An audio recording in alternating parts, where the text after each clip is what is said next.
జగతి foundation care hospitals సంయుక్త ఆధ్వర్యంలో రాష్ట్ర వ్యాప్తంగా పలు మహిళా కళాశాలల్లో నిర్వహిస్తున్న ప్రాజెక్ట్ తేజస్విని ప్రేరణలు నేడు విశాఖ ప్రభుత్వ పాలిటెక్నికల్ కళాశాలలో నిర్వహించారు. విద్యార్థులకు ఋతుక్రమ పరిశుభ్రత నిర్వహణ, గర్భాశయ, రొమ్ము క్యాన్సర్ ఆరోగ్య అవగాహన కల్పించేందుకు ఫౌండేషన్ ఈ కార్యక్రమాన్ని చేపట్టినట్టు జగతి ఫౌండేషన్ ప్రతినిధి కళ్యాణి పేర్కొన్నారు. అలాగే ఇటువంటి సేవా కార్యక్రమాల నిర్వహణకు కేర్ ఆసుపత్రి ఎల్లవేళలా సంసిద్ధంగా ఉంటుందని కేర్ ఆసుపత్రి మెడికల్ సూపరింటెండెంట్ నూతన్ కుమార్ తెలిపారు. కార్యక్రమాన్ని ఉద్దేశించి వారిరువురు మాట్లాడుతూ యువతులకు అవసరమైన ఆరోగ్య విద్యను అందించడం, నివారణ, సంరక్షణ పద్ధతులను ప్రోత్సహించడం లక్ష్యంగా పెట్టుకుని రాష్ట్ర వ్యాప్తంగా అవగాహన సదస్సులు నిర్వహిస్తున్నామని చెప్పారు. నేటి వరకు సుమారు 55,000 మందికి పైగా బాలికలు, మహిళలకు అవగాహన చేశామని, మరో 50,000 మందికి వరకు అవగాహన చేసేందుకు ప్రణాళిక సిద్ధం చేశామన్నారు. దేశంలో పెరుగుతున్న క్యాన్సర్ రోగాన్ని నియంత్రించేందుకు తమ వంతు కృషి చేస్తున్నామని చెప్పుకొచ్చారు. దాంట్లో ఒక భాగం ఒక సిఎస్ఆర్ యాక్టివిటీయే ఈ జగతి ఫౌండేషన్ దీంతో మనం టైఅప్ అయ్యింది.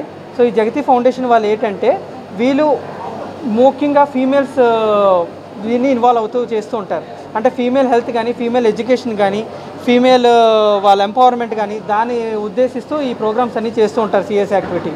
సో ఇప్పుడు ఈరోజు మనం ఏంటంటే వైజాగ్లోని అరౌండ్ 3 కాలేజెస్లోని ఇదే టైంలో మనం 3 కాలేజెస్లోని ఈ యాక్టివిటీ కండక్ట్ చేస్తున్నాము. సో వీళ్ళు ఏంటంటే సర్వైకల్ క్యాన్సర్ నుంచి అండ్ బ్రెస్ట్ క్యాన్సర్ గురించి కూడా క్లియర్గా వీళ్ళు డీటెయిల్గా ఎక్స్ప్లెయిన్ చేస్తారు.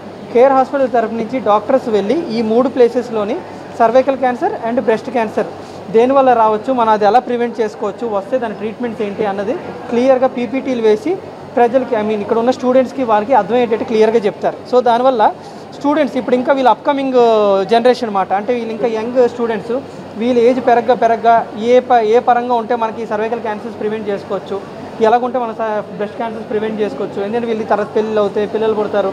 So they have to have knowledge. ఈ ఏజ్ నుంచే నాలెడ్జ్ ఉంటే వాళ్ళకి ఇవన్నీ ప్రివెన్షన్లోని వాళ్ళు దీన్ని ప్రివెంట్ చేసుకోవచ్చు. ఈ సెషన్లో భాగంగా మేము 3 క్యాన్సర్ అవేర్నెస్ సెషన్స్ ఇస్తున్నాము.